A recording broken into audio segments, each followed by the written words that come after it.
Tuhan. Haleluya. Kita mengucap syukur kalau hari Minggu ini kita bisa berkumpul kembali itu karena kasih anugerah Tuhan. Kita di sini adalah umat-umat pilihan Tuhan.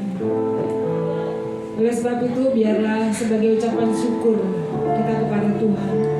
Dalam sepekan ini Tuhan telah menyertai, melindungi, memberkati kita. Bahkan Tuhan yang mengatur setiap hidup kita. Mari Bapak Ibu Saudara, biarlah kita akan taruh aktivitas kita sementara. Kita akan datang di hadirat Tuhan. Kita satukan hati menghampiri tahta Tuhan. Kami mengucap syukur Tuhan. Kalau pagi hari ini kami ada di tempat ini sebagaimana kami ada Tuhan, itu karena kemurahan-Mu, karena kebaikan-Mu Tuhan. Kami tidak bisa menghitung kebaikan-Mu Tuhan Yesus. Oleh sebab itu biarlah setiap jemaat-Mu di tempat ini Tuhan, kami datang menyembah-Mu Tuhan. Kami datang ya Roh Kudus, hampiri setiap kami Tuhan Yesus. Haleluya. Biarlah Roh Kudus-Mu itu turun atas setiap kami. Biarlah tempat ini menjadi tempat yang harum di hadapan-Mu Tuhan.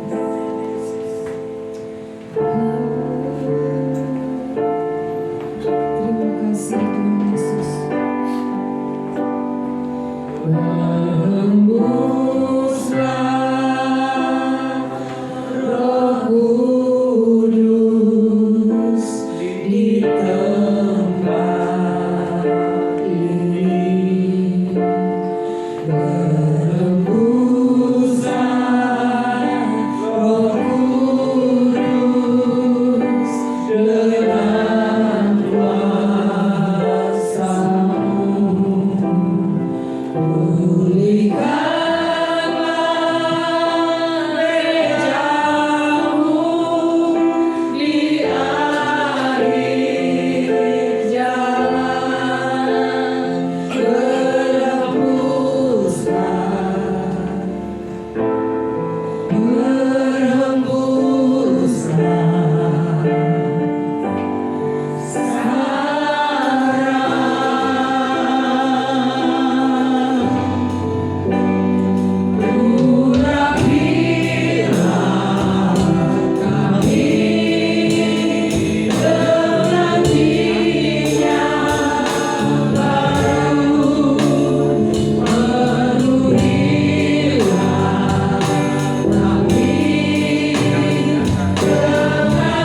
Tuhan. Biarlah setiap kami di tempat ini Tuhan mau bersorak-sorai bagi-Mu Tuhan. Karena setiap kami bangga mempunyai Allah seperti Engkau Tuhan. Tiada Allah lain Tuhan seperti Engkau Tuhan. Terima kasih Tuhan, kami akan sambut Engkau Tuhan dengan sorak-sorai bagi kemuliaan nama-Mu. Haleluya, haleluya, amin. Tepuk tangan buat Tuhan Yesus. Haleluya, haleluya. Biarlah setiap kami di sini memuji dan membanggakan nama Tuhan. Amin. Pagi hari ini kita akan sepakat untuk memuji Tuhan. Amin. Kita akan menari bagi Tuhan. Kita akan goyangkan tangan kita. Haleluya. Kita akan menari bagi Tuhan. Karena kita bangga punya Allah.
sayang sama kita.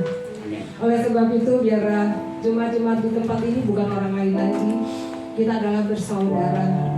Dan kita akan saling mengingatkan satu dengan yang lain. Karena kita mengasihi saudara kita. Kita akan sampaikan, aku mengasihimu. Sebelah kiri kanan katakan, aku mengasihimu. Karena kita di sini adalah saudara semua.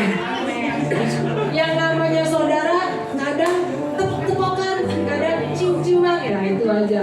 Jadi jemaat di tempat ini nggak ada yang marah-marah. Semuanya lembut hatinya. Kita punya Allah yang sama. Kita satu kandung, bapak dan ibu yang sama. Jadi kalau tengkar-tengkar dikit itu wajar. Tuhan memberkati.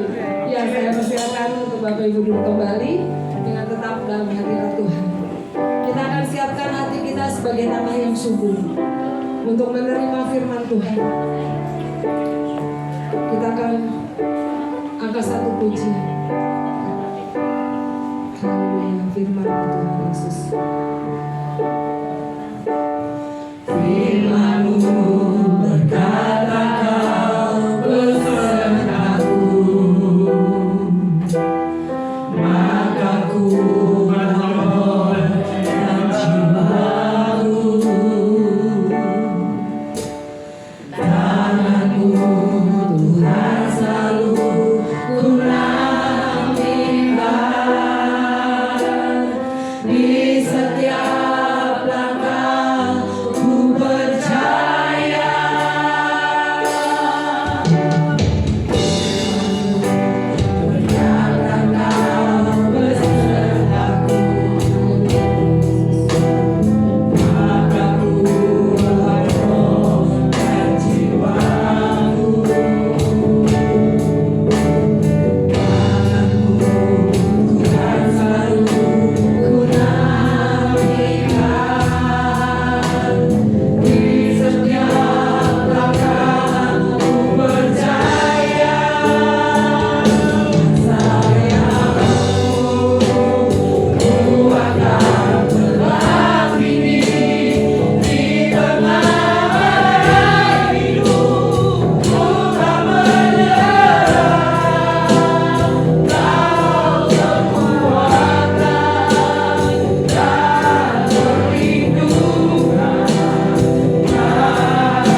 Artinya masalahmu belum ada jalan keluarnya. Tapi saudara yang dikasih Tuhan, Dia bukan Allah yang mengingkari janji. Dia bukan Tuhan yang lupa akan janjinya, seperti yang sering kita lakukan. Tapi Dia akan kerjakan itu. Bahkan kadang di dalam senyap Dia bekerja, di dalam sepi Dia mengerjakan sesuatu yang besar dalam hidup kita. Bagian kita hanya mempercayai Dia. Katakan dengan saya, ku akan terbang tinggi di tengah badai. Ya, jangan pernah menyerah. Karena kekuatan kita dari Tuhan. Dan berlindung. Katakan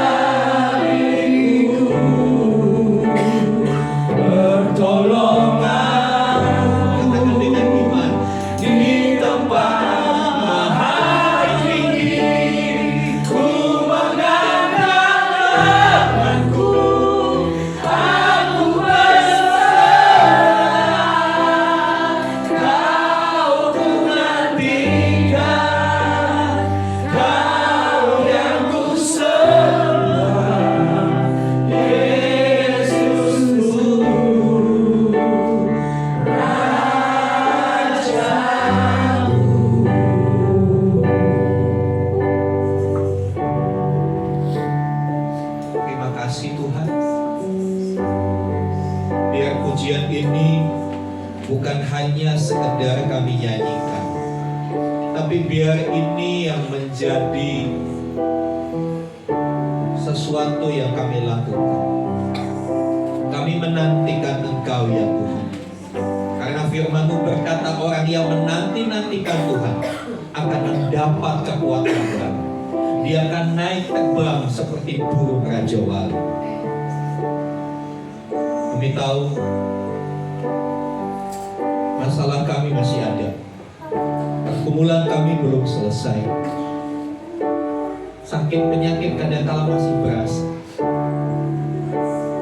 Tapi dalam kondisi apapun kami mau katakan, di hadapan tubuh dan darah Tuhan, di hadapan meja perjamuan-Mu yang kudus, kami mau mempercayai Engkau Tuhan. Kami mau percaya penuh kepada setiap perkataan, karena perkataan-Mu adalah kebenaran. Perkataan-Mu ya dan amin. Kau tidak mengingkari setiap perkataan. Terima kasih Tuhan. Setiap kami mendapat kekuatan baru. Sekarang teguhkan kami lewat kebenaran firman-Mu, supaya kami makin mengerti apa isi hati Bapa. Bukakan setiap selubung dalam pikiran, hati, roh, jiwa kami, supaya kami boleh menangkap pesan pada pagi siang hari ini. Terima kasih Bapa. Terima kasih untuk teman-teman kami yang sudah berlelah melayani. Kiranya jerih lelah mereka di dalam Tuhan tidak sia-sia, dan pakai mereka lebih lanjut untuk kemuliaan nama Tuhan. Terima kasih Bapa. Dalam nama Tuhan Yesus kami berdoa. Haleluya. Amin. Amin. Silakan duduk Bapak Ibu. Shalom. Shalom. Ya, selamat pagi menjelang siang. Terima kasih buat teman-teman yang sudah melayani kita. Ya Bapak Ibu Saudara, hari ini kita akan melakukan perjamuan kudus. Ya. Perjamuan kudus, dua barang ini selalu kita pegang, selalu kita terima dalam perjamuan kudus. Ya. Masalahnya perjamuan kudus itu berkat atau hukum. Mari kita membuka di dalam 1 Korintus 11. 1 Korintus 11 ayat 23 sampai 29. Mari buka Alkitab kita. Buka Alkitab digital kita, ya. 1 Korintus pasal yang ke-11 ayat 23 sampai ayat yang ke-29.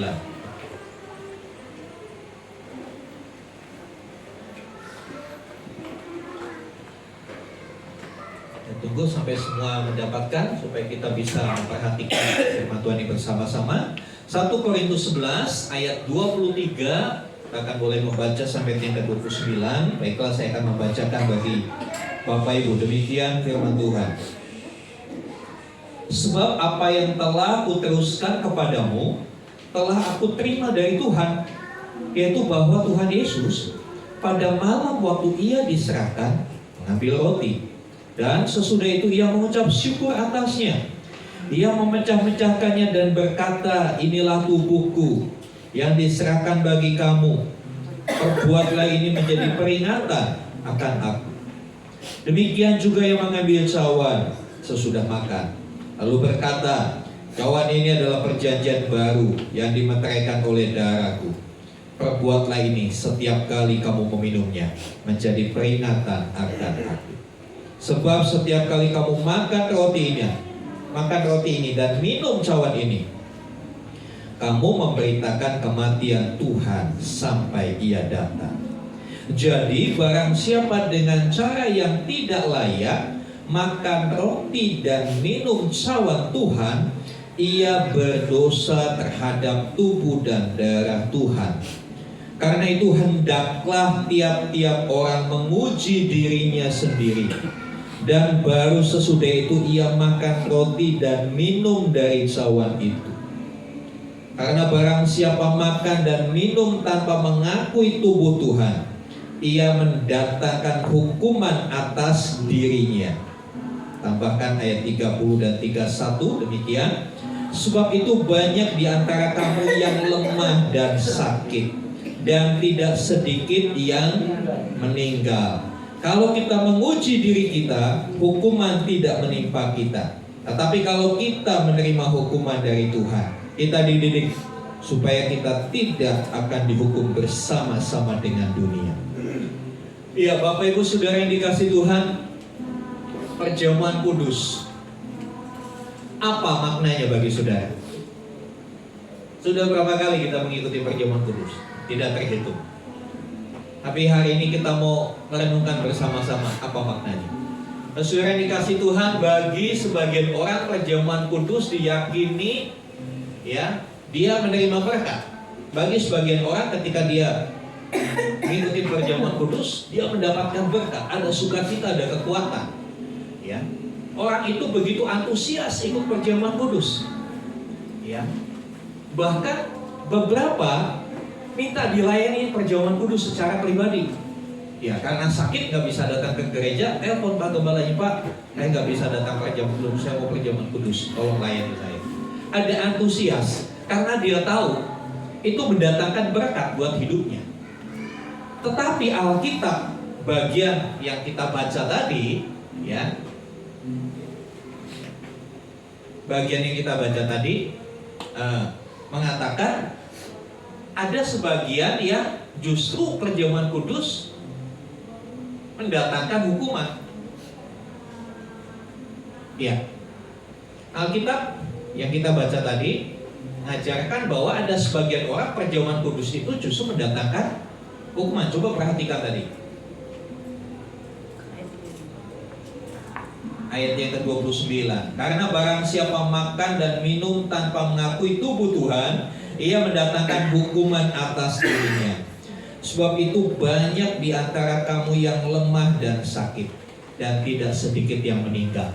Ini kesaksian Alkitab, kesaksian yang valid, bukan kesaksian dari medsos. Kadang-kadang kesaksian dari medsos itu banyak yang hoak. Banyak yang hoak. Kita dengar beberapa waktu yang lalu ada penutupan gereja di daerah Tangerang. Setelah itu muncul di medsos, provokator dari penutupan gereja itu mati mendadak. Hoax semua. Hoax semua. Ya. Karena apa? Tuhan tidak menghendaki kematian orang fasik. Tuhan menghendaki orang itu bertobat. Kita yang pengen dia mati, saking pengennya bikin berita kayak gitu, kan konyol orang Kristen itu kadang-kala, sudah. Hatinya gak sama seperti hatinya Tuhan. Hatinya Tuhan pengen orang bertobat. hatinya anak Tuhan pengen orang itu. Nah, apa yang kita baca ini kesaksian Rasul Paulus dan itu real terjadi di Korintus. Jemaat di Korintus cukup kuat, cukup besar. Tapi beberapa di antara jemaat di Korintus minim pemahaman, minim pengetahuan. Mereka ikut perjamuan kudus seenaknya dengan cara yang tidak layak. Nanti kita akan lihat bagaimana itu. Ya. Akhirnya Paulus sendiri bilang, kira-kira Paulus bohong nggak sebenarnya? Enggak. Dia katakan gak sedikit yang sakit, bahkan ada yang mati juga. Dan di dalam sejarah gereja, pengalaman seperti ini pernah terjadi. Karena Spurgeon pernah dari Amerika, yang mimpin ibadah perjamuan kudus, ada beberapa yang langsung membantu. Nah, saudara yang dikasih Tuhan, ini yang harus kita perhatikan. Jangan sampai perjamuan kudus hanya sekedar ritual, hanya sekedar kebiasaan. Ya udah, yang minggu pertama kita perjamuan kudus angkat roti. Ya. Lalu kita ya seenaknya, tidak dikatakan tidak menghormati tubuh dan darah Tuhan. Saudara, apa sih maknanya tidak menghormati tubuh dan darah Tuhan? Bukan barang ininya, maaf saya kasih contoh. Bukan roti dan anggur ininya yang begitu sakral, lalu seperti jimat. Bahkan ada beberapa gereja yang membagi-bagikan itu. Saya tidak mau sebut itu. Beberapa gereja selesai ibadah boleh ini diambil. Yang lebih konyol, saya pernah ketemu melayani satu keluarga. Ini kebablasan. Saya katakan tidak menghormati tubuh Tuhan, bahkan pelecehan. Anjingnya sakit dikasih perjamuan kudus. Kebangetan kan saudara? Kalau anjing sakit gimana saudara? Bikin rica-rica. Kok dikasih perjamuan kudus? Itu logikanya di mana? Hal yang sakral dibuat mainan seperti itu, saudara. Nah itu kadang-kala kebablasan, ya. Kadang-kala orang-orang dari tempat ini kebablasan. Nah, saudara yang dikasih Tuhan,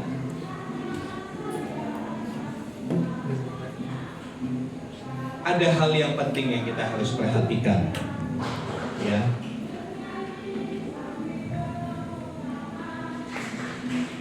Coba next di situ.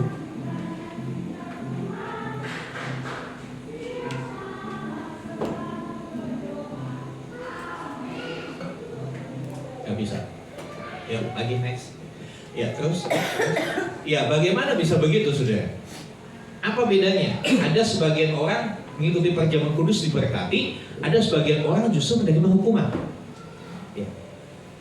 Berawal dari pemahaman kita tentang perjamuan kudus itu penting. Ya, berawal dari pemahaman kita. Sesuatu yang dipahami itu akan dilakukan dengan benar.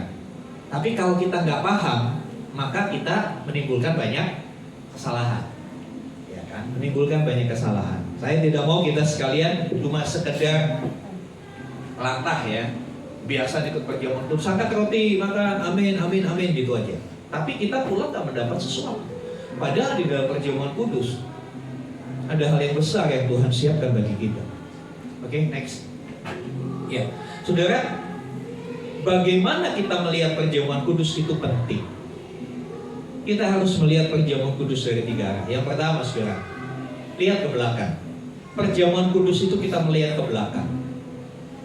Ya, melihat ke belakang bukan menoleh ke belakang lalu lihat ke belakang terus. Tapi seperti kaca spion. Kita melihat seperti apa? Apa yang kita lihat dari perjamuan kudus? Mengingat salib Kristus. Mengingat pengorbanan Kristus. Next.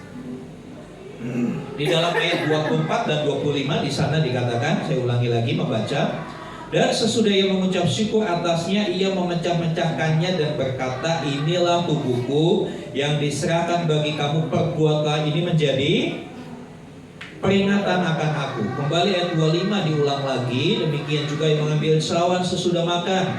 Ia berkata, cawan ini adalah perjanjian baru yang dimeteraikan oleh darahku, perbuatlah ini setiap kali kamu meminumnya menjadi peringatan akan aku.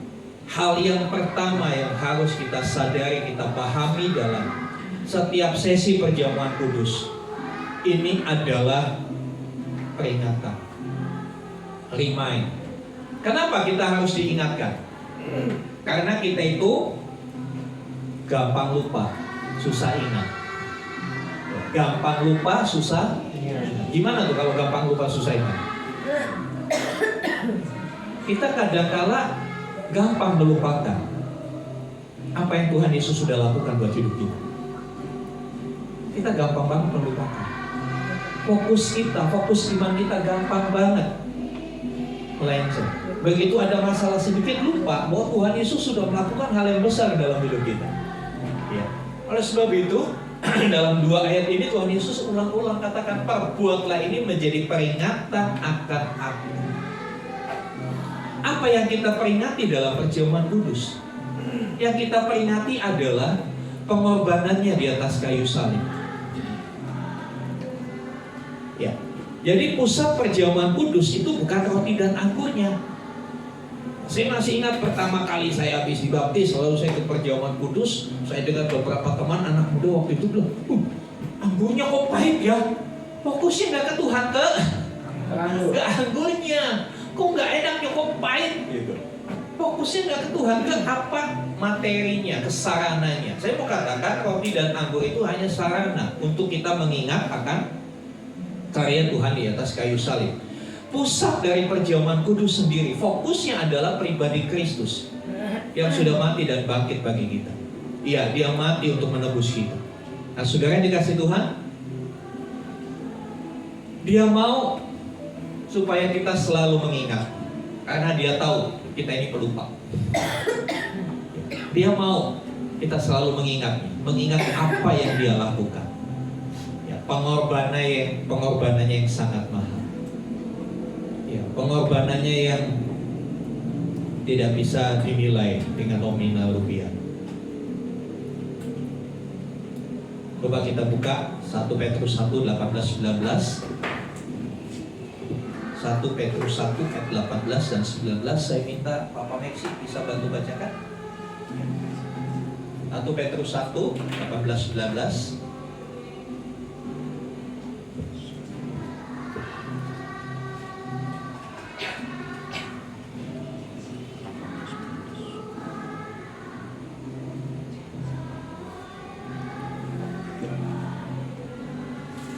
Petrus 1 ayat 18 dan 19. Silakan.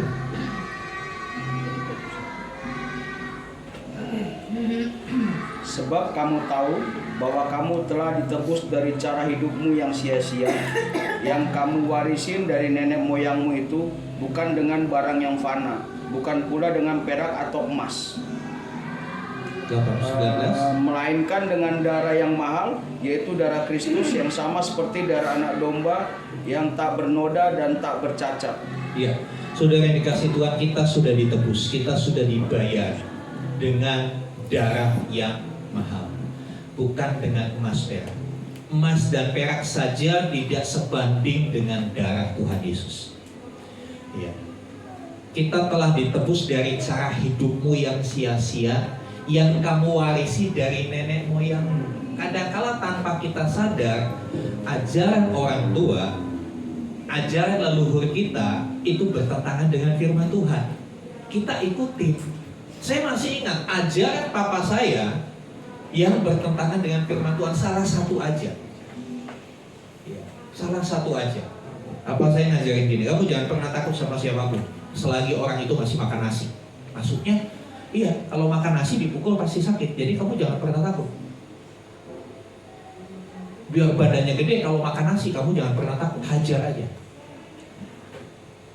Sepintas menurut dunia benar, membuat kita menjadi seorang, karena laki-laki harus berani, kan begitu. Tapi kan ini bertentangan dengan firman Tuhan. Karena firman Tuhan bilang tanpa pipi kiri berikan kanan. Ya babak belur dong begitu. Nah, saudara yang dikasih Tuhan, artinya apa? Kita membalas kejahatan dengan kebaikan. Nah, ada ajaran-ajaran yang diturunkan oleh nenek moyang kita dan ternyata itu tidak sesuai dengan firman Tuhan. Ya, sesuai firman Tuhan. Dan untuk itu Tuhan Yesus mati, menebus kita, membayar kita, menyelesaikan kesalahan kita di atas kayu salib dengan nyawanya, dengan darahnya. begitu mahal. Ya. Buat orang yang baik mungkin banyak orang yang mau berkorban. Ya kan? Kalau ada orang baik, saudara kita baik, dia sakit, wah, manapun kita bantu. Tapi kalau orang itu jahat sama kita, dia ada kesusahan, kita mau bantu. Boro-boro yang ada rasain loh, ya kan? Tapi Tuhan Yesus, Dia menebus kita ketika kita berdosa. Dalam kondisi kita berdosa, kita bersalah, kita memberontak kepada Tuhan, justru Dia rela mengorbankan dirinya buat kita. Itu yang harus kita ingat, saudara. Itu yang harus kita peringati. Ya. Next. Ya. Salib itu yang harus kita ingat. Salib mengingatkan kita apa sih? Ya, salib mengingatkan kita bahwa kita adalah orang berdosa. Ketika perjamuan kudus kita angkat, sadari bahwa kita ini orang berdosa. Kita bukan orang benar, bukan orang suci, bukan orang kudus. Ya, walaupun lahirnya di kota Kudus. Ya. Sadari bahwa kita orang berdosa. Kemudian Kristus mati untuk menggantikan kita. Seharusnya kita yang disalib karena kita berdosa. Ya kan? Di dunia kita tahu siapa yang berbuat, dia yang bertanggung jawab. Tapi dalam konteks kasih karunia Tuhan, kita yang berbuat, Tuhan Yesus yang nanggung.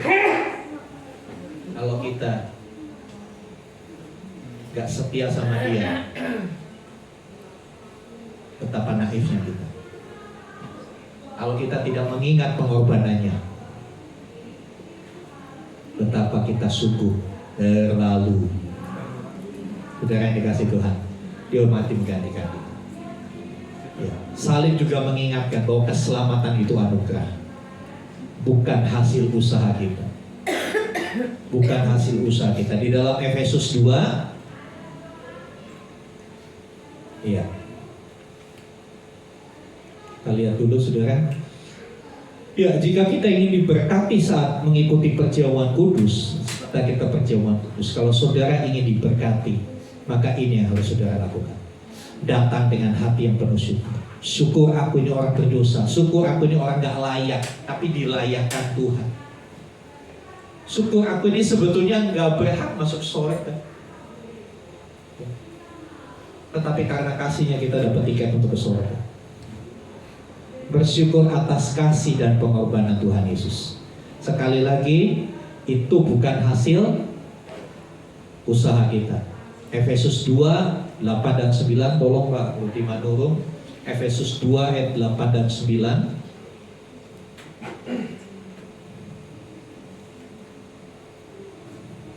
Silakan. Efesus 2 ayat 8 dan 9. Efesus 2 ayat 8 sampai 9 begini firman Tuhan. Sebab karena kasih karunia kamu diselamatkan oleh iman, itu bukan hasil usahamu, tetapi pemberian Allah. Itu bukan hasil pekerjaanmu, jangan ada orang yang memegahkan diri. Iya. Kita diselamatkan karena kasih karunia. Jadi kasih karunia Tuhanlah, pemberian Tuhanlah yang membuat kita berhak atas keselamatan. Diterimanya dengan iman. Diterimanya dengan iman. Iman itu apa? Percaya sepenuhnya. Percaya sepenuhnya. Bukan sekedar percaya. Ya, kalau sekedar percaya, contohnya gini, saudara percaya Pak Prabowo itu presiden Indonesia? Percaya. Dari mana percaya? Berdasarkan pengetahuan data-data yang valid. Iya, dia terpilih dengan 58 juta pemilih dia presiden sekarang. Betul dia presiden. Tapi apakah saudara mau memberi hidupmu buat presiden Prabowo? Mau berkorban habis-habisan buat dia? Itu hal yang berbeda, ya kan? Jadi iman itu bukan hanya percaya, tapi mempercayakan hidup untuk dipimpin oleh orang yang kita percaya. Kali lagi, iman itu bukan sekedar ya saya percaya dia sudah mati di atas kayu salib buat dosa saya. Tidak cukup sampai di situ, tapi iman itu berkata, saya percaya kepada Tuhan Yesus dan saya mempercayakan hidup saya ini untuk dipimpin oleh Dia yang sudah mati buat saya. Mempercayakan diri, menyerahkan diri untuk dipimpin. Nah, di situ perlu kerendahan. Ayat itu berkata itu bukan hasil pekerjaanmu, Itu bukan hasil usahamu. Ada mungkin pendapat lain, oh orang itu hanya berbuat amal, harus banyak berbuat amal kebaikan. Nanti ditimbang di sana, mana banyaknya amalnya atau jahatnya. Pertanyaannya kalau seimbang gimana? Sweet gitu. Atau timbangannya lagi rusak. Saudara yang dikasih Tuhan, Alkitab berkata bahwa kebaikan manusia, amal manusia itu seperti kain kotor. Saya pernah kasih ilustrasi, ya kan? Makanan seenak apapun, kalau disajikan di tempat yang tidak semestinya, jadi hilang selera makan, betul? Saya tanya simpel deh, Papa Meksi, makanan kesukaannya apa? Macam-macam. BPK. Hah? BPK ya? Iya, anggap BPK. Meksi suka BPK. Datang ke rumah saya, makan BPK, mau nggak? Pasti habis 2 piring BPK, ya kan? Lagi pakai sambal andalima, oh sadap gitu. Tapi masalahnya saya sudah masak BPK 1,5 kilo. Samcan, lengkap tuh, ya kan? Samcan tuh paling enak buat BPK. Daripada lapar. Tapi kira-kira kalau saya sajikannya di pispot, mau makan nggak? Oh, pispot. Tempat buang kotoran ini. Orang. Biar seenak-enaknya BPK, kalau tempatnya begitu, hilang selera makan, betul nggak? Ya kebaikan kita di hadapan Tuhan tuh kayak gitu. Sehebat apapun kebaikan kita sama sesama di dunia ini, di hadapan Tuhan seperti nyajikan makanan tapi tempatnya nggak benar. Kenapa? Hidup kita penuh dosa, hidup kita penuh kesalahan. Jadi caranya gimana? Ganti dulu tempatnya, beresin dulu hatimu, baru sajikan makanan itu. BPK tadi udah taruh di situ, udah hilang selera. Walaupun 3 hari 3 malam nggak makan, ketemu barang begitu, tempatnya begitu, pasti nggak akan mau makan. Ya kan? Perbuatan baik kita seperti kain kotor. Kenapa? Wadahnya. Pispot itu ibarat wadah kita. Apa? Hati kita, pikiran kita. Sulit kan mengendalikan pikiran? Ya. Sulit kan mengendalikan pikiran? Sulit kan berpikir yang baik tentang orang? Lebih gampang pikir yang jahat tentang orang. Iya kan? Sulit kan? Sulit nggak jaga hati, saudara? Sulit. Apalagi ketemu orang, aduh dia nyebelin lagi. Aduh, kemarin udah minta maaf, ini diulangi lagi. Tapi Tuhan bilang jagalah hati. Itulah ketidakmampuan kita. Untuk ketidakmampuan inilah Tuhan Yesus menyediakan diri jadi korban pendamaian, menyelesaikan supaya hati dan pikiran menjadi baru. Sebab itu setiap kali perjamuan kudus sadar kita boleh ada hari ini karena Tuhan, bukan karena kebaikanku, bukan karena baik upahku, bukan karena kelebihanku, ku dipilih, ku dipanggilnya. Ya, saudara ada di tempat ini. Sadar kita bukan orang baik, betul? Kita sadar iya ya, kok masih emosional, kok sudah boleh melayani. Bukankah itu anugerah Tuhan? Kok boleh makan tubuh dan darah Tuhan? Padahal kita buru-buru sempurna. Baik di hadapan manusia aja kadang-kala belum level itu. Jadi jangan sombong, jangan bermegah diri. Perjamuan kudus itu memberikan seperti cermin siapa kita di hadapan Tuhan. Apa yang sudah Dia lakukan buat kita itu terlalu luar biasa. Gak bisa kita balas. Seperti pujian tadi. Sungguh ku bangga Bapa, punya Allah seperti Engkau. Sungguh ku bangga Yesus atas segala pengorbananmu. Tak ingin aku hidup lepas dari kasih-Mu. Kasih-Mu menyelamatkan dan beriku pengharapan. Kini ku persembahkan apa yang aku miliki. Memang tiada berarti dibanding dengan kasih. Tidak sebanding.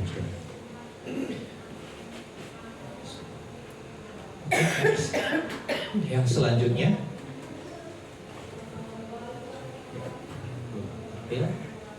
Ya, melihat ke belakang salib Tuhan sudah terjadi, tapi dampaknya masih sampai hari ini. Pengorbanan Kristus 2000 tahun yang lalu sudah terjadi, sudah selesai, tapi dampaknya masih kita rasakan, masih kita nikmati sampai hari ini. Yang kedua, lihat ke dalam. Tadi lihat ke belakang, sekarang lihat ke dalam. Artinya apa? Periksa diri di hadapan Tuhan. Ketika saudara nanti menerima tubuh dan darah Tuhan, jangan buru-buru dimakan. Periksa dirimu. Ya, perjamuan kudus bukan untuk orang yang sudah sempurna. Ya, tetapi di dalam 1 Korintus 11 ayat 28, 1 Korintus 11 ayat 28, Rasul Paulus mengingatkan kita begini. Karena itu hendaklah tiap-tiap orang menguji dirinya sendiri, dan baru sesudah itu ia makan dan minum dari cawan ini. Tiap-tiap orang menguji dirinya sendiri, introspeksi, mengevaluasi diri, ya, menguji dirinya sendiri. Kadang-kala kita lebih senang menguji orang lain. Artinya apa? Menilai orang lain. Oh, dia nggak layak, dia begini, dia begitu, dia masih begini kok, udah begini. Kita terlalu sibuk menilai orang, menghakimi orang. Kita lupa menguji diri sendiri. Di perjamuan kudus, ini momen yang paling baik kita menguji diri. Ketika kita memegang roti dan anggur, firman Tuhan bilang uji diri. Ya. Ya, perjamuan kudus bukan untuk orang sempurna, tapi untuk orang berdosa yang mau bertobat. Kita sadar kita berdosa, tapi mau bertobat gak? Menguji diri itu memeriksa diri dan mulai lakukan langkah-langkah perbaikan. Langkah perbaikan dimulai dari niat, ya kan? Kalau nggak ada niatnya, ya nggak jadi berubah, nggak berubah. Dimulai dari niat, ya Tuhan. Ketika ada niat, Tuhan akan memberikan kekuatan. Amin. Oke, next. Ya, saat memeriksa diri, tanyakan, apa ada dosa yang masih belum diakui? Yang masih coba kita tutupi? Yang masih coba kita lempar kesalahan sama orang? Ya saya gini kan karena dia duluan. Ya seringkali kan kita begitu. Saya gini karena dia duluan. Ya, kayak koruptor yang ditangkap, selalu di persidangan jawabannya, saya hanya melakukan perintah atasan saya, lempar lagi kesalahannya. Nah, saudara yang dikasih Tuhan, kita juga kadang-kala begitu. Ingat di Taman Eden ketika Adam ditanya sama Tuhan, kenapa kamu makan? Itu perempuan itu yang kasih saya, jadi saya makan. Tuhan terusin, kan lu bisa nolak.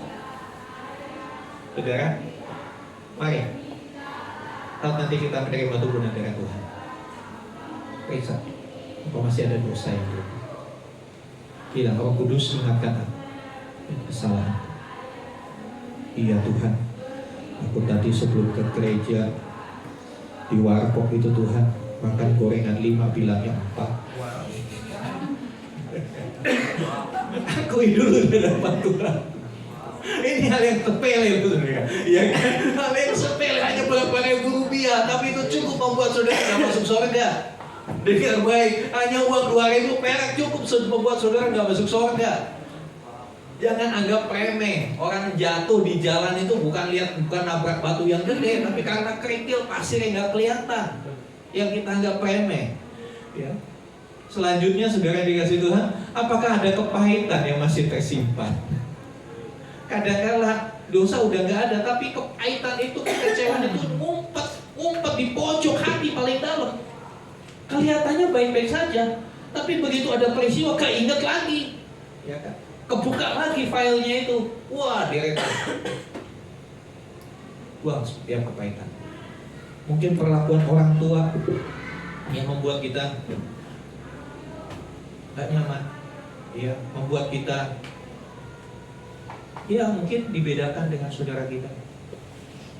Tapi buang semua kepahitan. Itu gak ada gunanya. Ya, itu tidak ada gunanya. Lalu periksa diri juga. Bagaimana? Apakah hubungan saya dengan Tuhan sedang baik-baik saja? Atau kita lagi males-malesan datang sama Tuhan? Atau kita terlalu sibuk dengan urusan di dunia sehingga meluangkan waktu untuk sujud di kaki Tuhan, meluangkan waktu untuk membaca Alkitab, sepertinya kita ini lebih sibuk dari malaikat. Kita lebih sibuk dari presiden. Ya. Presiden. Kalau ternyata 1, 2, 3 masih iya, datang minta ampun sama Tuhan. Upayakan perbaikan. Jadi memeriksa diri itu bukan untuk cari kesalahan diri aja, tapi cari solusi juga. Cari pemecahannya, cari perbaikannya. Langkah-langkah apa yang harus saya perbaiki. Jika ini diberkati saat perjamuan kudus, lakukan ini. Jangan hanya mengangkat roti dan anggur, tapi serahkan juga hati kita untuk diperiksa dan dibentuk. Kadangkala manusia itu selalu merasa diri benar, ya, merasa diri paling benar. Sulit sekali kita mengakui kalau kita salah. Kalau bisa tuh yang salah orang lain semua, saya mau benar sendiri. Ya, itu bahasa Jepangnya itu asa aing pak benerna. Merasa diri paling benar gitu ya. Saudara yang dikasih Tuhan, mari hadapkan dirimu sambil mengangkat roti dan anggur, hadapkan dirimu, Roh Kudus periksa. Ujilah aku Tuhan, cobalah aku Tuhan, selidiki hatiku dan batinku, mataku tertuju padamu. Aku cinta padamu Tuhan, aku rindu hadiratmu Tuhan. Tapi doa gak pernah dilakukan. Bilang cinta Tuhan tapi gak pernah doa. Bilang cinta Tuhan Alkitab hanya untuk jadiin bantal. Ya Tuhan, ketika kita nyanyi gitu, aku cinta padamu Tuhan, aku rindu hadiratmu Tuhan. Tuhan jawabnya apa? Gombal. Berapa banyak kita kembali Tuhan sudah. Ketika di hadapan perjamuan kudus, minta ampun sama Tuhan. Tuhan periksa, bentuk hidupku, bentuk hati, paksa aku masuk dalam rencana. Saudara yang dikasih Tuhan, Mazmur 26 ayat 2 itu yang saya nyanyikan tadi. Ya, ujilah aku Tuhan, cobalah aku Tuhan. Ini bukan hal yang mudah, saudara. Kita kadang-kala kalau ketahuan salah itu malu, itu pasti. Ya kan? Tapi lebih baik kita ketahuan di hadapan Tuhan daripada Tuhan bukan di depan orang banyak. Iya kan? Tuhan bukan. Kadang-kala tengah malam, subuh itu sendirian. Ya. Meski saya berdoa sendiri, kita doa sama-sama. Tuhan, periksa motivasi aku. Periksa hati. Tolong aku Tuhan, perbaiki ini, bagian ini masih belum bisa Tuhan. Saya gak bisa Tuhan. Itu namanya memeriksa diri.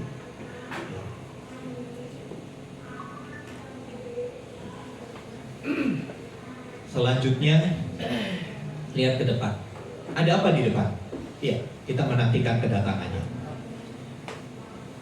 1 Korintus 11 ayat 26 di sana dikatakan, 1 Korintus 11 ayat 26. Ya, di sana bilang begini. Sebab setiap kali kamu makan roti ini dan minum cawan ini, kamu memberitakan kematian Tuhan sampai Ia datang. Sampai Ia datang. Ada satu kepastian, Dia akan datang kembali. Ya, Dia datang kembali bukan sebagai bayi lagi untuk Natalan lagi, enggak. Memang Natalan tiap tahun, tapi nanti Dia datang lagi gak jadi bayi. Tapi beberapa minggu yang lalu kita belajar, Dia datang kembali untuk minta pertanggungjawaban. Sudahkah hidupmu bertanggungjawab? Kalau malam hari ini Tuhan datang. Ya. Perjamuan kudus adalah perayaan pengharapan. Bagi orang yang sudah hidup benar, sudah hidup sesuai firman Tuhan, dia menantikan kedatangan Tuhan. Karena kedatangan Tuhan itu dia akan bawa upah buat kita. Yang dalam bahasa orang dunia, kita ketika Tuhan Yesus datang, kita terima pahala. Sekarang pahalanya lagi pergi ke mall sama Bu Hala. Jadi kita belum terima pahala. Waktu Dia datang, orang-orang yang hidupnya benar, Dia tahu itu waktu pembebasan. Ketika dia datang, segala persoalan dilepaskan, segala tekanan dibebaskan. Buat orang yang hidupnya bertanggung jawab. Tapi buat orang yang hidupnya seenaknya sendiri, sembrono, kedatangan Tuhan menjadi hari penghukuman. Hari penghukuman. Ya. Buat orang yang hidup benar, nyanyinya begini, saudara. Kapan Yesus kembali? Kapan Yesus kembali ke dalam dunia ini? Sungguh tak lama lagi. Betapa senang hatiku bila sudah bertemu. Hatiku sangat rindu pada Yesus Tuhanku. Orang yang rajin berdoa nyanyinya kayak gini. Dia ingin berjumpa muka dengan Tuhan. Tapi orang yang gak suka berdoa takut menghadapi kematian, takut menghadapi datangan Tuhan. Ya, 1 Tesalonika 4, 16, 17. Tolong kembali Bapak-bapak. 1 Tesalonika 4, 16 dan 17.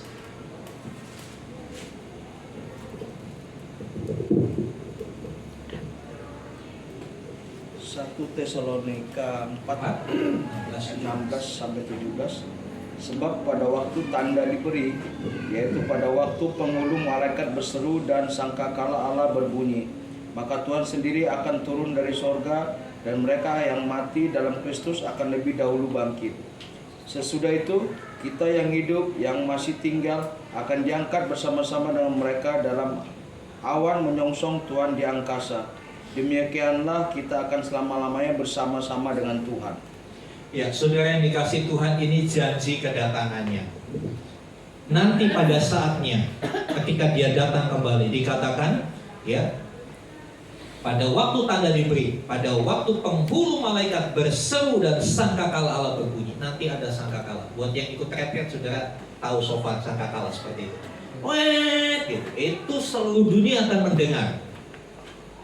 Penghulu malaikat akan membunyikan itu sebagai tanda kedatangannya. Apa yang terjadi? Tuhan sendiri akan turun dari surga. Bukan malaikat, Tuhan sendiri. Tuhan Yesus sendiri akan turun.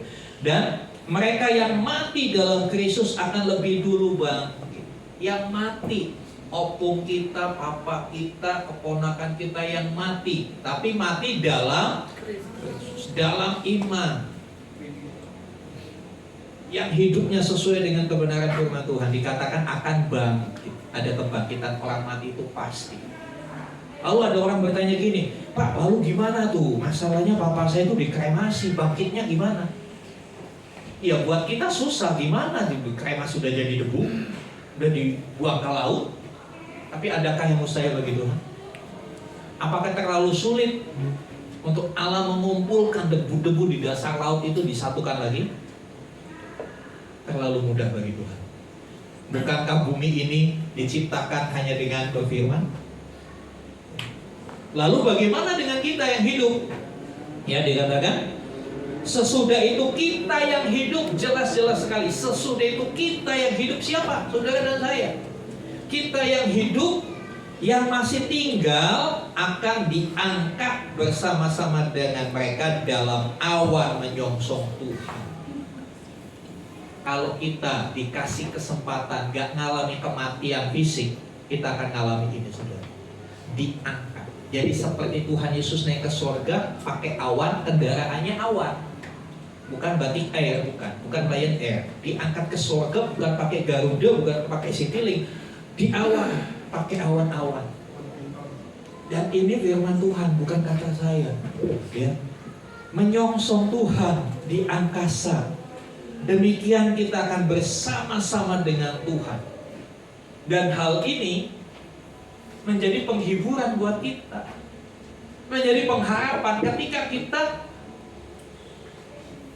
dianiaya, ketika kita menderita karena kita melakukan kebenaran, ketika kita dimusuhi sebagai orang Kristen. Ini penghiburan kita. Perhatikan ayat 18. Karena itu hiburkanlah seorang akan yang lain dengan perkataan-perkataan ini.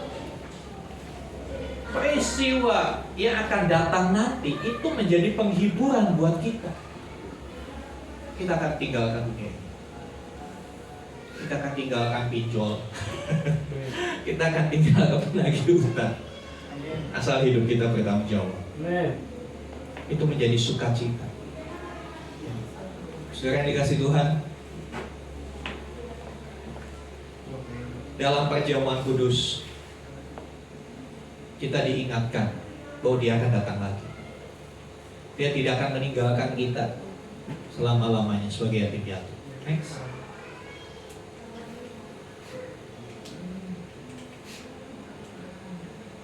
Ya, jika kita ingin diberkati dalam perjamuan kudus, mari hiduplah setia, kudus, dan bertanggung jawab. Bertanggung jawab seperti apa? Buka lagi uraiannya dalam YouTube gereja. Ya. Sambil memberitakan karya salibnya. Ayatnya tadi bilang, setiap kali kamu makan roti ini, minum cawan ini, kamu memberitakan. Jadi ada tugas untuk kita bersaksi, untuk kita bercerita. Memberitakan itu apa sih? Memberitakan itu bercerita. Kita cuma disuruh cerita. Gak susah kan? Suruh cerita. Gak suruh maksa orang masuk gereja. Gak. Kita cuma disuruh cerita. Cerita tentang apa? Tentang pengorbanan Tuhan. Sudah belum cerita? Apa yang udah cerita minggu ini? Cerita. Sama siapa? Sama semua orang. Cerita. Kalau orang cerita kan gak ada yang dihukum karena orang cerita kan? Ada gak orang di penjara karena cerita? Yang di penjara itu kalau saudara maksa. Kalau cuma cerita, ya sama aja saudara cerita, oh di situ di Pengkolan tuh ada tukang bakso enak, kan cerita. Ceritakan karya Tuhan dalam hidup kepada semua orang. Ya. Karena Tuhan Yesus pasti datang kembali untuk memberi upah bagi kita. Untuk memberi upah bagi kita. Upah ini menjadi penyemangat, ya kan? Ya. Kenapa saudara yang bekerja masuk kantor gak pernah telat? Ya, karena kalau telat panjang urusannya Pak. Kena SP1, SP2, nanti di PHK. Kalau PHK kan ujung-ujungnya ya dapat duit. Ya kan? Nah, saudara yang dikasih Tuhan, upah itu menanti kita. Ya. Kenapa kalau ke kantor, ke tempat pekerjaan gak berani telat, tapi kalau ibadah telat? Saudara yang ngomong bukan saya. Ya upahnya gak kelihatan di sini, tapi upahnya tuh dikumpulin nanti ketika dia datang. Tuhan akan ini gak pernah telat. Upahnya nggak sekarang, upahnya dikumpulin nanti. Ketika Tuhan Yesus datang, Dia bagi-bagi upah buat kita. Ya. 2 Korintus 4 ayat 17, tolong Pak Anu. 2 Korintus 4 17.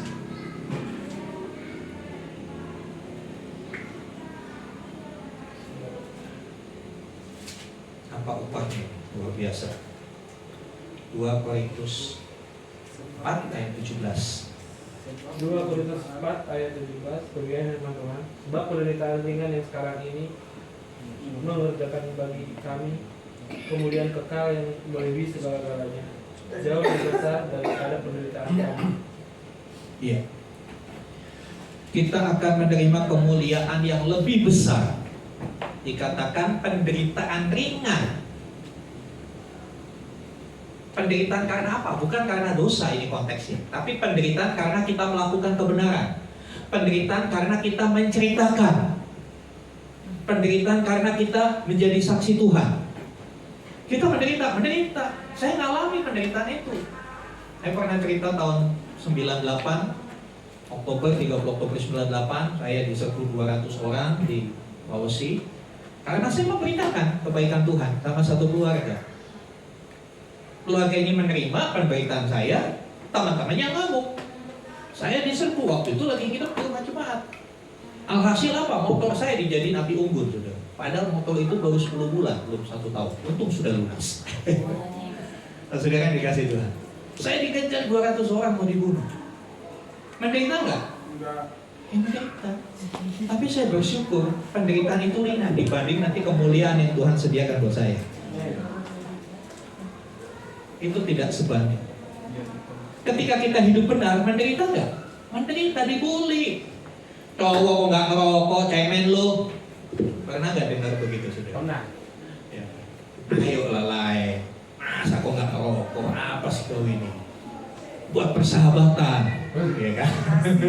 Buat pertemanan kita, cheer, Reno Mara. Kalau kita nggak ikut, apa?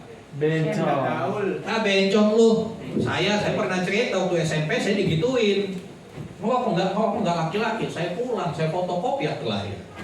Saya tunjukin sama teman saya, laki-laki. Lu baca nggak laki-laki? Kalau nggak percaya ke toilet gua tunjukin gua laki-laki. Dia bilang kamu ini anak-anak aja. Iya, ngapain saya laki-laki? Saya sadar diri saya laki-laki. Ngapain dibuktiin pakai rokok? Justru yang ngerokok itu dia meragukan kelaki-lakiannya. Saya bilang gitu. Justru yang merokok itu dia nggak meragukan kelaki-lakiannya, harus dibuktikan pakai rokok. Kalau saya yakin, saya percaya ada bukti tertulis, ada bukti fisik juga. Mau lihat, saya gituin. Dibully nggak? Dibully. Tapi firman Tuhan bilang itu penderitaan ringan. Nanti upahnya lebih besar. Katakan amin. Yang melayani capek nggak? Capek. Udah melayani, udah latihan benar-benar gini, masih aja. Kok ini begini, kok itunya begitu? Itu ringan, saudara. Dibanding dengan kemuliaan yang akan kita terima. Lebih besar, lebih mulia Tuhan Yesus kata. Kira-kira kita bohong nggak? Enggak. Ya kalau janjinya caleg ya bohong. Kalau saya kepilih di aspal mulus. Udah dipilih, lupa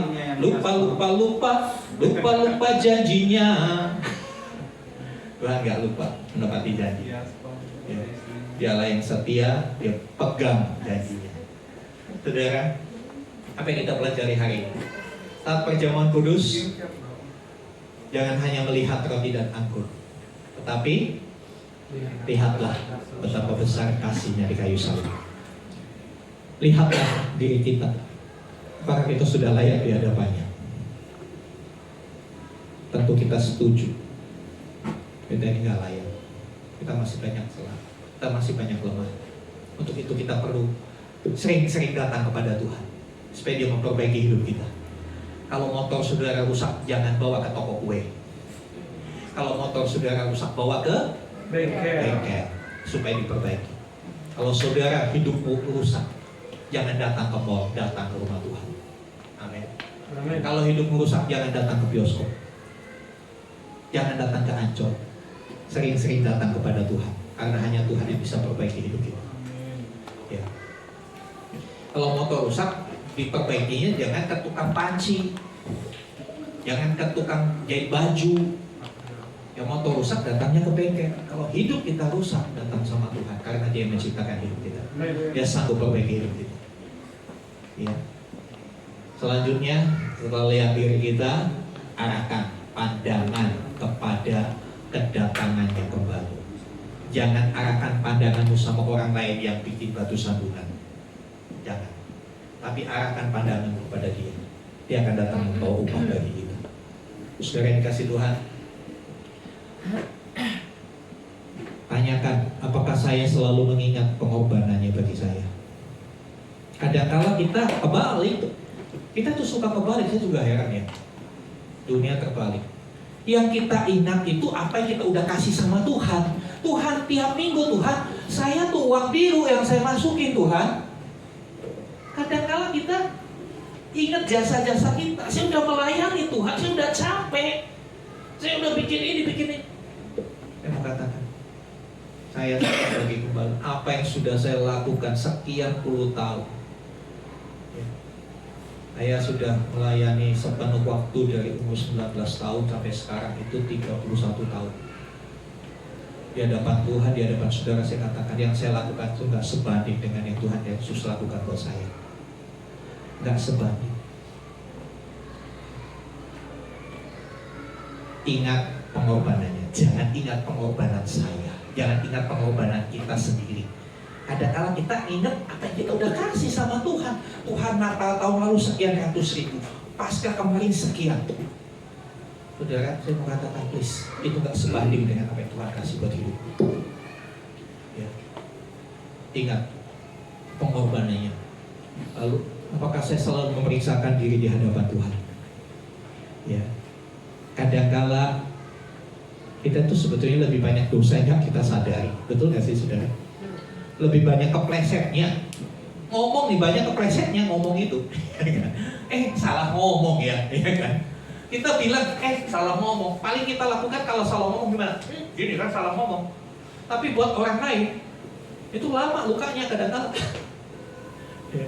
Oleh sebab itu kita harus rutin memeriksakan diri di hadapan Tuhan.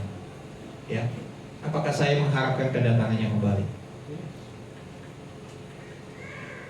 Ya, mari arahkan pandanganmu ke salibnya, ke diri sendiri, dan kepada kedatangannya.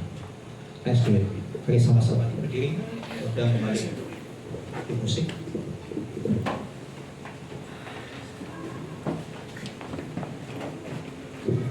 Haleluya, haleluya.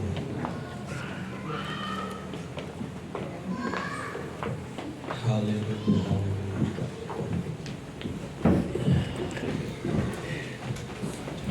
Di hadapan kita ada meja perjamuan yang kudus.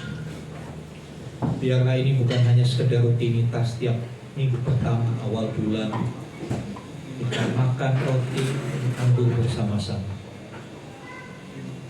Tapi lihatlah kepada pengorbanannya. Lihat juga akan dirimu dan pandanglah ke depan. Kedatangannya sudah sangat sudah. Tanda-tanda kedatangannya sudah semakin jelas, saudara. Dan dia tidak akan cancel kedatangannya.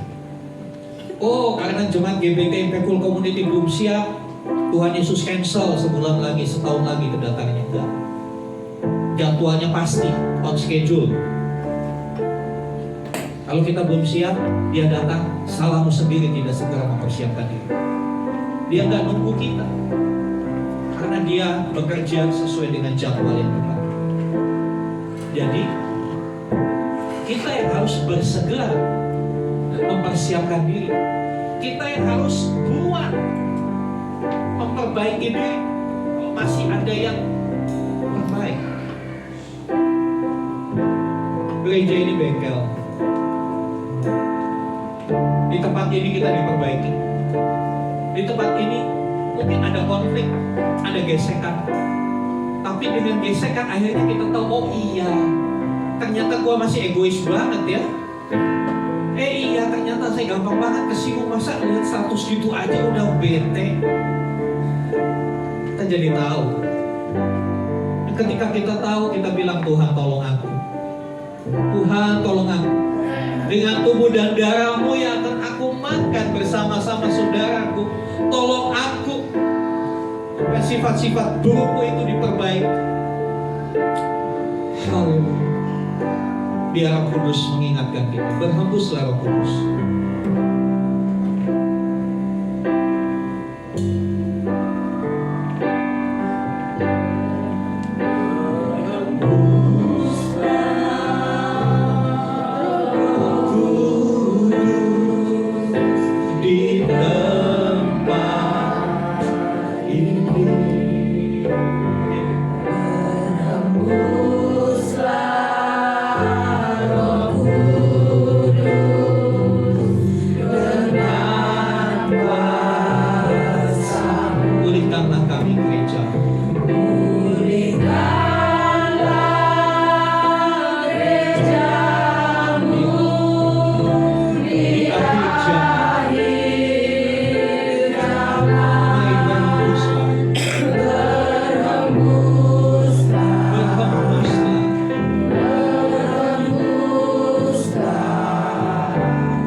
lambang tubuh dan darahnya. Tubuhnya yang sudah dihancurkan, darahnya yang sudah dicurahkan buat dosa-dosamu dan dosa-dosamu, untuk pelanggaran-pelanggaranmu dan pelanggaran-pelanggaran, untuk hati-hati yang keras, untuk hati-hati yang baik. Dia korbankan hidupnya sepenuhnya buat kita. Dia saat kita masih berdosa, pandanglah salibnya, pandanglah pengorbanannya yang begitu besar buat hidup. Siapa kita? Kita boleh ada menghadap meja perjamuan kudus. Kita boleh terima keselamatan kekal, surga yang mulia. Iya, karena korbannya di atas kayu salib. Tidak ada satupun pemimpin dunia, tokoh agama manapun yang berani mengorbankan hidupnya buat umatnya yang berdosa. Hanya Yesus Kristus Tuhan yang lakukan itu bagi saudara teman. Mari periksa diri, bilang sama Roh Kudus, ujilah aku Tuhan. Coba bukan sesuatu yang tersimpan rapat dalam hati. Nyatakan kalau aku salah Tuhan. Nyatakan bagian mana yang perlu diperbaiki. Minta Tuhan perbaiki hidupmu, saudara. Ingat, gak banyak yang sakit, bahkan ada yang meninggal ketika dia tidak benar-benar memeriksa dirinya di hadapan Tuhan. Memang perjamuan kudus bukan buat orang sempurna, tapi perjamuan kudus adalah buat orang berdosa yang sadar akan dosanya dan mau berubah.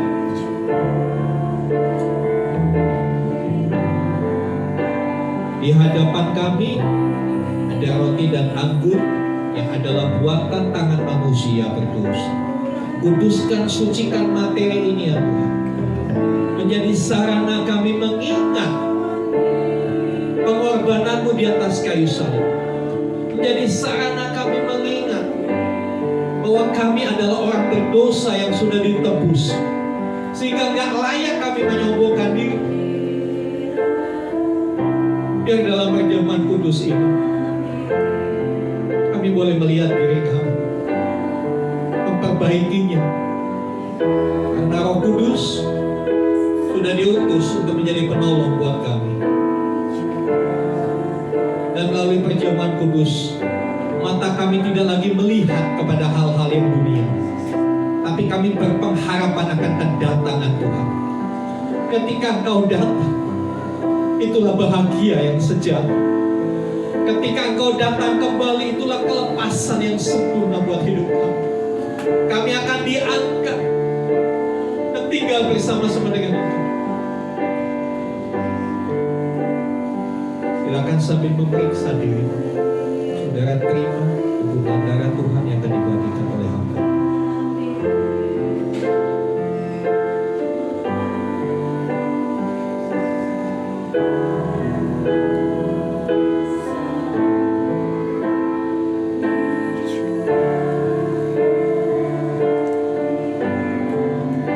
Terus musik mainkan pujian ini tanpa menyanyi, kita periksa diri saudara. Diiringi pujian ini biar Roh Kudus menyingkapkan semua yang tersembunyi. Mungkin kita nggak sadar kita masih kecewa sama seseorang. Mungkin kita nggak sadar masih ada kejengkelan, masih ada kekerasan hati, masih ada sisi-sisi emosi yang gak terkendali, atau ada dosa yang belum diakui di hadapan Tuhan. Biar Roh Kudus membongkar hidup hari ini. Kita membuka-bukaan di hadapan Tuhan, saudara. Selesai dari tempat ini, kita benar-benar menjadi pribadi yang baru.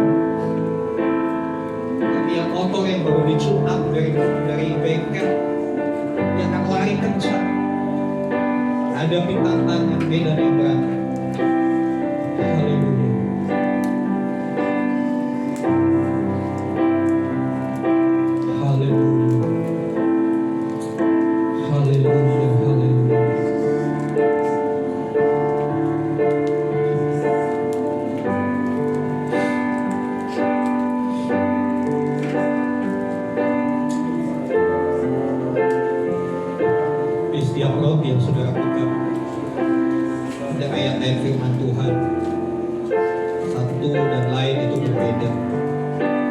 Saya percaya melalui ayat-ayat itu Tuhan bisa meneguhkan janjinya. Melalui ayat-ayat yang saudara terima, Tuhan bisa memberikan satu teguran, atau mungkin sebuah janji, sebuah penghiburan. Percayailah akan firman-Nya. Dia berkata, Dia akan menggenapinya. Dia bukan manusia yang gampang lupa, tapi Dia Allah yang tidak pernah lalai dalam setiap perkataan. Terpujilah Tuhan. Engkau kekuatanku ya Tuhan. Engkau perisai kepada siapakah aku harus, karena Engkau kota benteng perlindungan. Haleluya.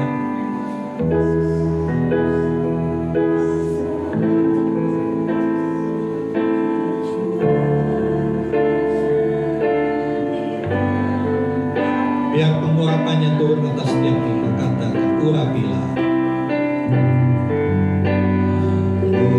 Urapilah kami dengan diurapi artinya kita dikuasai sepenuhnya oleh kuasa Roh Kudus, sehingga tidak ada tempat buat daging kita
perjamuan kudus.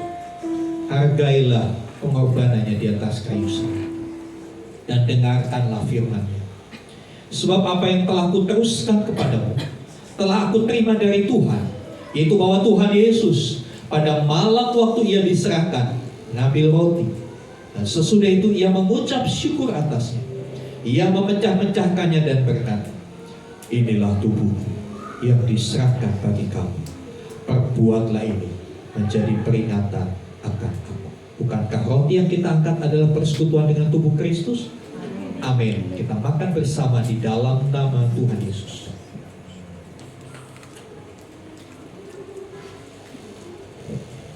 Haleluya. Haleluya. Terima kasih Tuhan untuk tubuh yang sudah dipecah-pecah, tubuhku yang dikoyakkan, penuh luka, penuh lebam, penuh sayatan, semua karena kekerasan hati kami, semua karena kami yang sombong, kami yang egois, kami yang gak tahu berterima kasih, kami yang selalu menuntut. Ampuni kami Tuhan. Terima kasih. Terima kasih. Mari saudara, angkat cawan.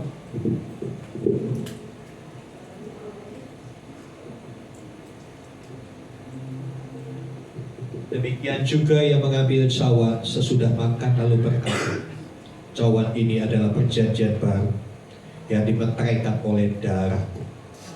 Perbuatlah ini setiap kali kamu meminumnya, jadi peringatan akan aku.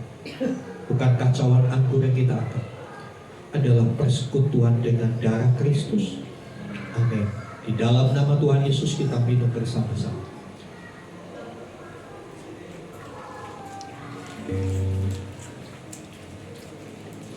Dengan meminum cawan ini, kita dimeteraikan dalam satu perjanjian yang baru. Apa perjanjian itu? Perjanjiannya berbunyi, barang siapa yang percaya kepada Yesus Kristus Tuhan, dia akan diselamatkan. Mari angkat tangan, wahai kau yang percaya. Haleluya. Urapilah kami.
Kami rindu Engkau selalu menuntun setiap langkah kami, sehingga kami berjalan dalam setiap rencana dan kehendak-Mu. Kami mohon, biarlah kekuatan-Mu, kasih anugerah-Mu itu yang memampukan kami untuk kami tetap berdiri kuat di hadapan Engkau, untuk kami tetap berdiri kuat buat keluarga kami, untuk kami tetap berdiri kuat ketika kami melayani Engkau. Tanpa kekuatan, tanpa anugerah dan belas kasihan-Mu dan pengorbanan-Mu, semuanya itu tidak ada artinya dalam hidup kami. Sebab itu Tuhan, kami bersyukur Engkau sudah memeteraikan kami dengan darah-Mu yang kudus. Kami bersyukur Engkau sudah mengampuni setiap dosa dan kesalahan kami. Terima kasih Bapa buat pengampunan yang Kau berikan, buat anugerah yang Tuhan berikan dalam hidup kami.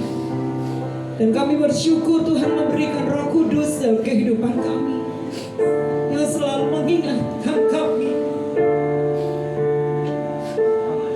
untuk kami berjalan di dalam rencana-Mu. Walaupun kami tahu itu tidaklah mudah, walaupun kami tahu itu akan banyak sekali rintangan dan tantangan, tetapi kami bersyukur dengan kekuatan Roh Kudus yang Tuhan berikan. Engkau memampukan kami Tuhan. Berikan kami keajaiban dan mujizat. Terima kasih Bapa. Siang ini kami menyerahkan pribadi kami lepas pribadi, tubuh jiwa roh kami letakkan di atas mezbah-Mu yang kudus. Sucikan dan tahirkan kami, layakan kami Tuhan, sehingga kami memperoleh perkenan-Nya dari Tuhan. Terima kasih Bapa. Kami percaya kami kuat bersama Engkau. Kami percaya kami sembuh di dalam Engkau. Kami percaya ada mujizat yang Tuhan sediakan dalam hidup kami. Buat iman kami kuat, buat iman kami semakin naik, dan mempertajam iman kepercayaan kami kepada-Mu. Terima kasih Bapa. Hamba menyerahkan seluruh kehidupan jemaat LGBT Faithful Community ke dalam tangan kuasa-Mu. Tuhan yang memegang, Tuhan yang berdaulat atas setiap umat-Mu. Kami percaya Engkau tidak pernah meninggalkan mereka. Engkau selalu ada bersama dengan mereka. Tuhan yang hidup itu menyertai kami semuanya. Terima kasih Bapa. Di dalam nama Tuhan Yesus kami berdoa. Haleluya. Saudara Haleluya. yang sakit, saudara boleh angkat tangan. Kuasanya ada di depan ini. Apapun sakit saudara, Dia sanggup memulihkan. Karyanya di atas kayu salib sudah selesai juga buat sakit ini. Tapi satu hal,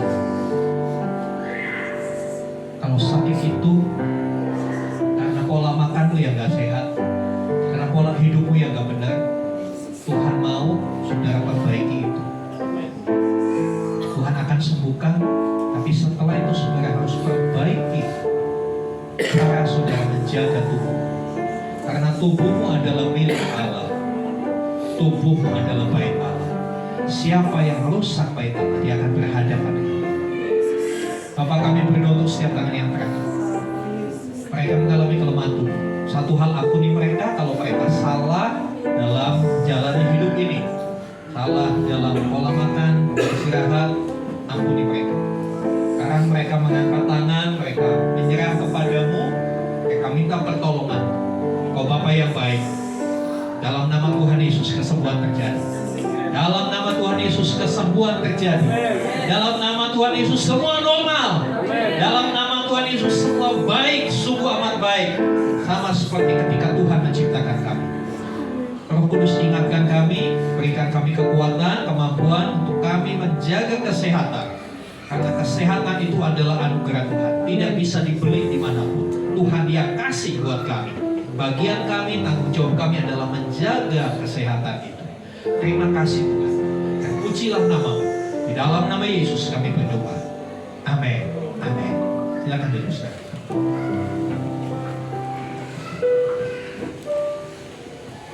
Terima kasih untuk Bapak Gembala yang sudah memberkati kita semua. Bapak Ibu diberkati oleh Tuhan. Amin. Kalau tadi kita sudah diberkati dengan firman Tuhan dan kita sudah diberkati dengan perjamuan kudus, saat ini kita akan memberkati gereja ini dengan memberikan yang terbaik bagi Tuhan. Saya undang untuk Pak Riko.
Ya Tuhan kami, Tuhan Yesus Kristus, Tuhan yang Maha Pengasih dan Maha Penyayang, Engkau yang tahu dan mengerti akan hidup kami Bapa.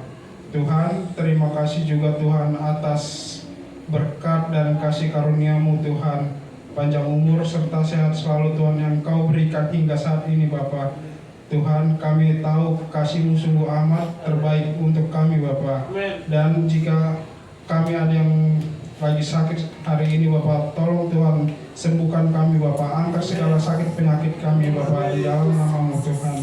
Tuhan, mungkin ini ada sedikit persembahan yang kami berikan kepada-Mu Bapak, terimalah dan jadikanlah suci untuk kami Bapak. Terima kasih Tuhan, di dalam nama Tuhan Yesus Kristus kami berdoa dan mengucap syukur. Amin. Pak Gembala ya. Tuhan Yesus, terima kasih buat Bapak Mama. Kami berdoa, berkatilah Papa Mama supaya mereka sehat selalu. Diberkati juga pekerjaan Papa Mama supaya mereka boleh mencukupkan kebutuhan kami. Beri hikmat buat Papa Mama untuk mendidik kami sesuai firman Tuhan, biar Papa Mama makin cinta Tuhan. Terima kasih Tuhan. Dalam nama Tuhan Yesus kami berdoa. Bapa, hamba berdoa buat anak-anak-Mu ini. Dalam nama Tuhan Yesus, Roh kasih karunia, takut akan Tuhan buat hidup, hati yang mengasihi Tuhan, hati yang selalu ingat akan Tuhan. Di dalam nama Tuhan Yesus diberkati. Tetap sehat, tetap kuat, menjadi pandai, menjadi berkat, menjadi teladan di sekolah. Kiranya kekuatan dari Tuhan menjaga mereka, untuk mereka hidup benar, untuk mereka tidak terpengaruh oleh pergaulan yang tidak baik. Terima kasih Tuhan. Terima kasih, bersyukur buat anak-anak kami, karena mereka adalah generasi penerus dari pekerjaan Tuhan di tempat ini. Bersyukur buat Yosafat, buat Michael Angelo yang sudah menyelesaikan SD, masuk tahap selanjutnya.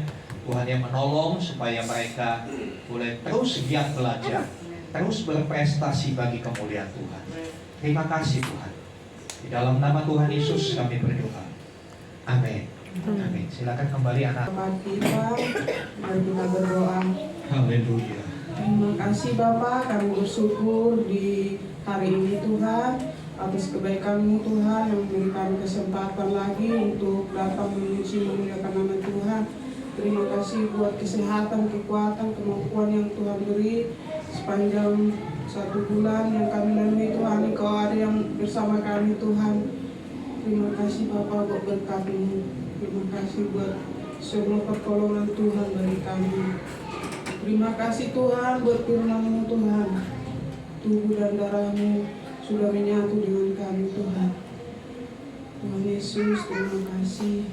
Dan kami mengakui dalam hidup kami ini Tuhan, bahwa pertolongan-Mu lah kami ada Tuhan.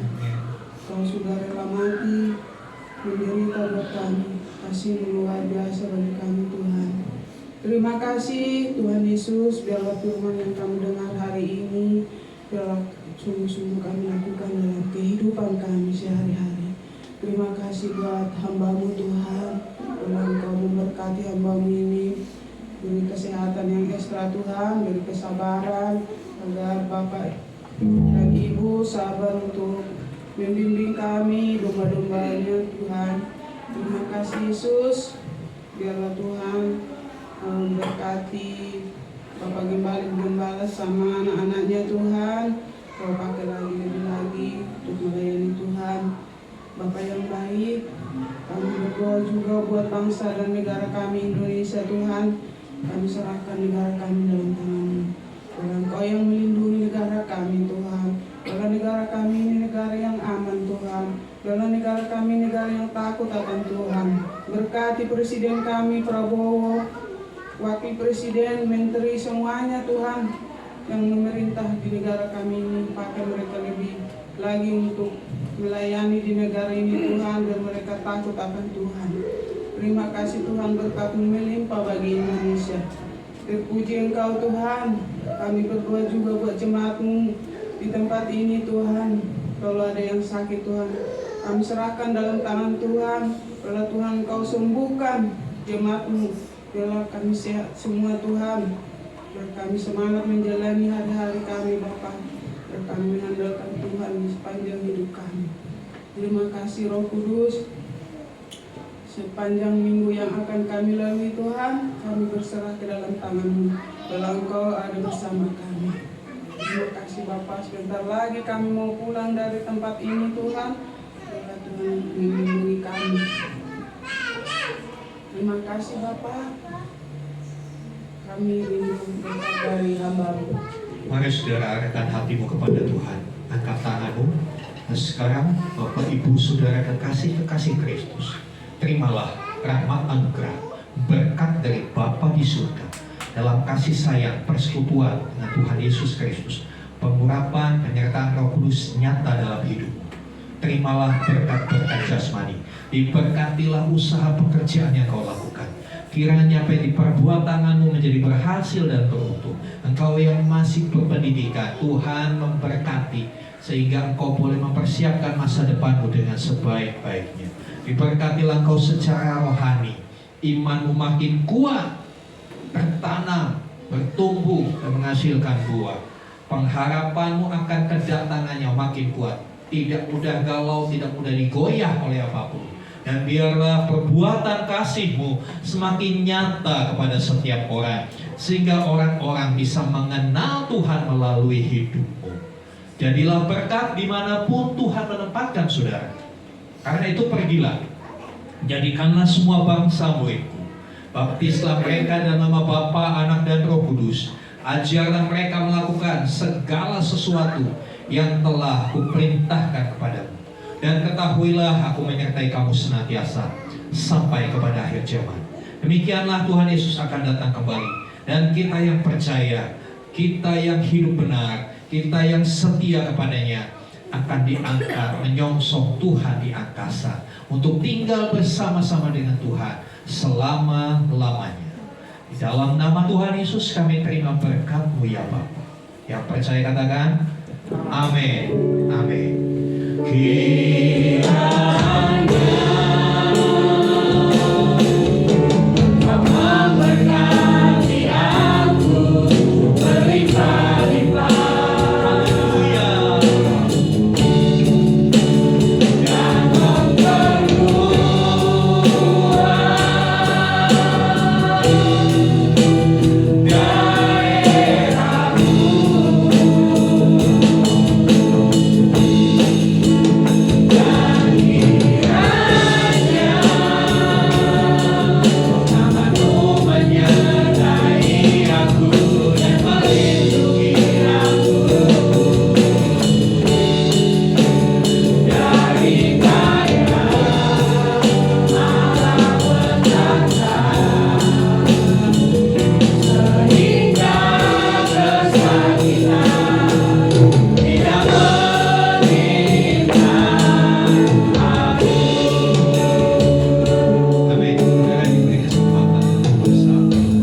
Amin.